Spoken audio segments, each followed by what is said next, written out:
ज्योतिष दीप चैनल के माध्यम से आप षोडश वर्ग का अध्ययन मनन और आनंद ले रहे हैं, जिनमें लगन से लेकर के लगन, होरा, दृष्टांत, चतुर्थांश, सप्तमांश, नवांश, दशांश, द्वादशांश तक हम विश्लेषण कर चुके हैं। इसके पश्चात षोडशांश अर्थात एक राशि के अर्थात 30 डिग्री के 16 भाग करने पर षोडशांश वर्ग कुंडली बनती है। षोडशांश वर्ग कुंडली के माध्यम से हम वाहन का सुख देखते हैं, विचार करते हैं। अर्थात मनुष्य या जातक के जीवन में एक स्थान से दूसरे स्थान तक आवागमन की प्रक्रिया को पूर्ण करने के लिए वाहन की अति आवश्यकता होती है, क्योंकि जातक वाहन के माध्यम से अपने दैनिक कार्यों को या अनेक कार्यों को कम समय में पूरा कर लेता है और उसको सुख की प्राप्ति होती है।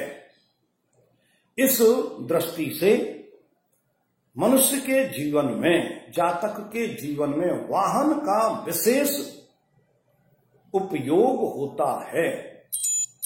अब वाहन किस प्रकार का उसके भाग्य में है? उसके भाग्य में साइकिल है, मोटरसाइकिल है, स्कूटर है, कार है, या कारों में भी कोई लग्जरी कार है या अन्य कोई लाभप्रद वाहन है। इन सभी वाहनों का विश्लेषण हम षोडशांश के माध्यम से करते हैं और ये वाहन उसके जीवन काल में कब प्राप्त होंगे, जिससे वह उनका सदुपयोग कर सकेगा। जीवन काल में वाहनों के द्वारा ही घटना दुर्घटना होती हैं, तो उस के लिए भी हम विचार करते हैं कि कौन सा वाहन किस जातक के लिए किस समय में लिया हुआ शुभ लाभकारी है अथवा अशुभकारी है, जिसका विस्तृत वर्णन या विश्लेषण हम भविष्य में करेंगे। इस षोडशांश के बाद आता है विषांश। विषांश एक राशि के अर्थात 30 डिग्री के 20 भाग करने पर विषांश कुंडली बनती है। इस विषांश कुंडली के माध्यम से हम जातक की उपासना के विषय में ज्ञान प्राप्त करते हैं। अर्थात जातक जो है आस्तिक होगा या जातक नास्तिक होगा। जो आस्तिक होते हैं वे अपने इष्ट देव और आराध्य देव की प्रार्थना, स्तुति, भक्ति करते हैं, जिससे उनके जीवन काल में अत्यंत शुभ लाभ प्राप्त होते हैं और उनका जीवन सुख में व्यतीत होता है और अनेक उपलब्धियों से वह सदैव प्रसन्नचित्त रहते हैं। जो जातक नास्तिक होते हैं अर्थात वह किसी की इष्ट की या आराध्य देव की साधना नहीं करते हैं और जब उनके जीवन काल में अत्यंत कष्ट पीड़ा आते हैं तो वही जातक देवज्ञ के पास, ज्योतिषी के पास पहुंचते हैं और अपने निवारण हेतु उपचार पूछते हैं। उस समय उनके ये आराध्य देव, इष्ट देव ही काम में आते हैं। इसके अलावा उनके लिए किस आराध्य देव का, किस इष्ट देव का कौन सा धातु है, कौन सा अन्न है, कौन सी दान पुण्य की वस्तुएं हैं जिनके दान करने से उस जातक को लाभ प्राप्त होगा या नहीं होगा, इस विषय का भी विश्लेषण हम भविष्य में करेंगे। इस विषांश के बाद में चतुर्थ विषांश, चतुर्थ विषांश जिसके माध्यम से हम विद्या विचार करते हैं। एक राशि अर्थात 30 राशि के 30 डिग्री के यदि हम 24 भाग करें तो चतुर्थ विषांश कुंडली का निर्माण होता है, बनाई जाती है और चतुर्थ विषांश से विद्या विचार किया जाता है।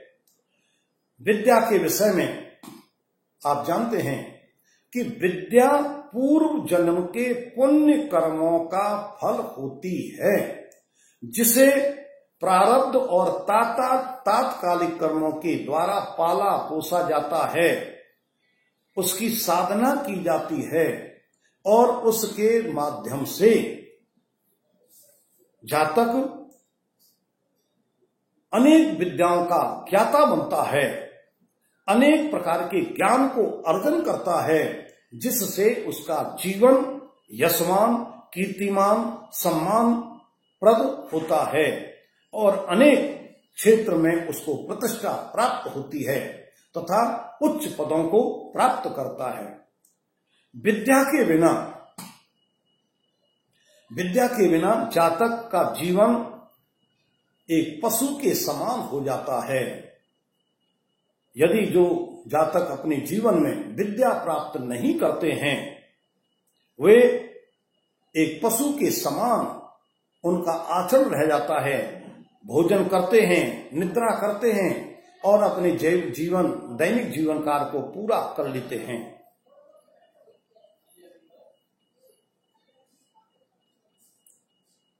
एसान विद्या तपो न दानम ज्ञानम न शीलम गुरु न धर्मम ते मृत लोके भुविभार भूता मनुष्य रूपेण मृगाचरंती।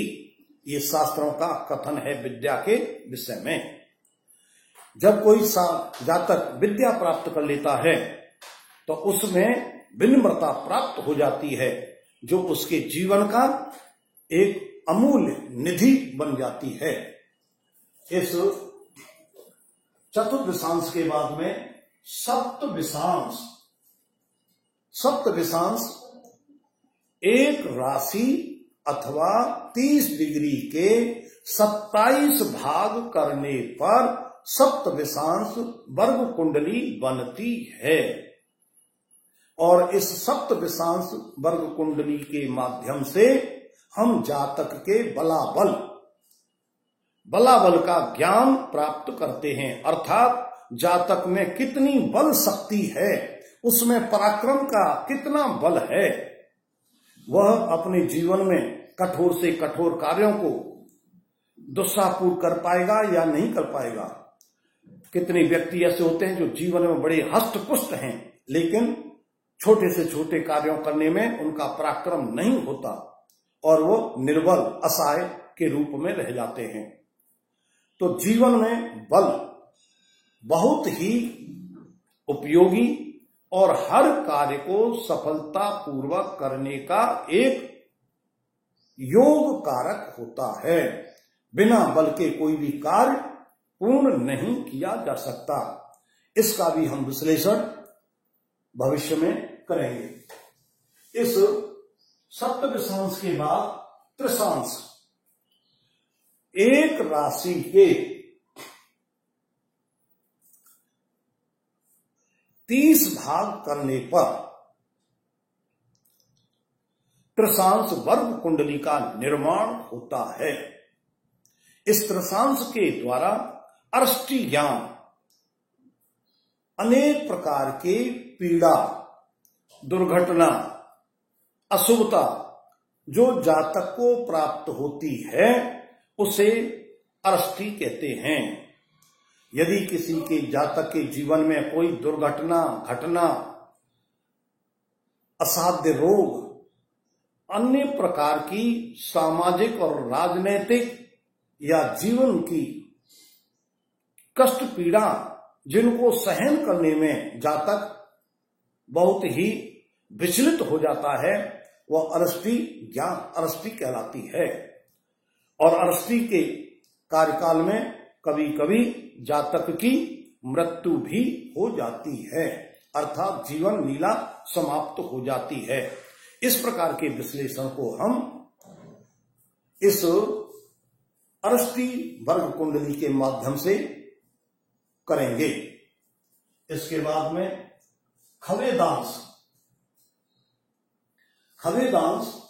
कुंडली से हम सामान्य रूप से जातक के शुभ और अशुभ उसके दैनिक जीवन काल में वह अपने कितने कार्यों को संपन्न करता है और उन दैनिक कार्यों में कितने कार्यों में शुभता और अशुभता आती रहती है। इस प्रकार से आप देखते हैं कि यदि जातक तो एक वही है, उस जातक का एक दिन प्रातः काल से लेकर शाम तक बड़ा खराब निकलता है, बड़ा अशुभ निकलता है, अनेक प्रकार की पीड़ाओं से युक्त निकलता है, अनेक प्रकार की असफलताओं के साथ निकलता है, जिसके फलस्वरूप वही जातक संध्या काल में बड़ा पश्चाताप करता है कि आज मेरा दिन बहुत खराब निकला। और वही जातक किसी दिन प्रातः काल से अनेक प्रकार के मनोरथों को प्राप्त करता है, अनेक प्रकार के लाभों को प्राप्त करता है, अनेक प्रकार के सुखों को प्राप्त करता है और अनेक छोटे छोटे कर्मों के द्वारा धन की प्राप्ति करता है और अनेक प्रकार की शुभ सूचनाओं को प्राप्त करता है। उनको सुन करके, देख करके, अनुभव करके बड़े सुख की अनुभूति करता है और उसके मुख में से निकलता है कि आज का दिन मेरा बहुत ही शुभ लाभदायक निकला। इसका विश्लेषण हम खवेदांश वर्ग कुंडली के माध्यम से करते हैं। इसके बाद अक्षुवेदांश वर्ग कुंडली के माध्यम से हम समस्त प्रकार के कार्यों की शुभता और अशुभता का भी विचार करते हैं और उस विचार के माध्यम से हर कार्य क्षेत्र में इसका प्रयोग देखते हैं। किसी भी उक्त जो ऊपर बतलाए गए हमारे वर्ग हैं उनमें यदि कोई सुख प्राप्त हो रहा है तो इसी अक्षुवेदांश का उसमें योग है। यदि कोई कष्ट पीड़ा हो रही है तो इसी अक्षुवेदांश का उसमें कष्ट का योग है। इस प्रकार से इस अक्षुवेदांश कुंडली के माध्यम से हम समस्त प्रकार के सुख दुख, समस्त प्रकार के लाभ हानि, समस्त प्रकार के व्यवहारों का विश्लेषण करते हैं, देखते हैं। इसके बाद 16 वर्गों का आखिरी वर्ग 16वां वर्ग, 16 वर्ग का 16वां वर्ग अर्थात आखिरी वर्ग है षष्ठ्यांश, अर्थात एक राशि अथवा 30 डिग्री के जब 60 भाग करते हैं तो वह षष्ठ्यांश वर्ग कुंडली कहलाती है। और यह षष्ठ्यांश वर्ग कुंडली जिस प्रकार से अक्षुवेदांश कुंडली का उपयोग किया जाता है जातक के जीवन के सभी प्रकार के सुख दुखों के विषय में इसी प्रकार से षष्ठ्यांश कुंडली का भी जातक के जीवन में सभी प्रकार के सुख और दुखों का योग और वियोग तथा लाभ हानि अनेक प्रकारों के रूप में विश्लेषण किया जाता है, विचार किया जाता है। इसी षष्ठ्यांश कुंडली का विशेष रूप से जब आप देखते हैं कि एक किसी के जुड़वा बच्चे पैदा होते हैं और वो षष्ठ्यांश वर्ग कुंडली के माध्यम से के द्वारा उनके अंदर जो भिन्नता पाई जाती है वह षष्ठ्यांश कुंडली ही उसका विश्लेषण करती है, जो जातक के लिए विशेष रूप से लाभ सिद्ध होती है। इस प्रकार से हम ये 16 वर्गों का वर्णन करते हैं, विश्लेषण करते हैं और ज्योतिष विद्या में फलित करने में इन 16 वर्गों का विशेष रूप से उपयोग किया जाता है और इनके उपयोग के माध्यम से ही हम सटीक फलित जातक के लिए करते हैं, जो उसको बहुत ही लाभकारी सिद्ध होता है। यदि किसी फलन में, प्रेडिक्शन में यदि कोई देवज्ञ इन 16 वर्गों का उपयोग नहीं करेगा, वह अपूर्ण ज्ञान के कारण से उस जातक को कभी भी कोई भी शुभ लाभ प्रदान नहीं कर सकेगा, अर्थात वह जातक के लिए हितकारी नहीं हो सकता है। और ज्योतिष विद्या का उद्देश्य है कि हम समाज के जातकों का जन कल्याण करें और अनेक प्रकार की उनकी हित के कार्य करें, उसमें ही हमारा कल्याण है। इस कल्याण की भावना के साथ में आप ज्योतिष दीप चैनल को सब्सक्राइब करते हुए और इस वीडियो को ध्यान से देखते सुनते हुए और शेयर करते हुए लाभ प्राप्त करें। इसी में आपका कल्याण है। कल्याणम अस्तु।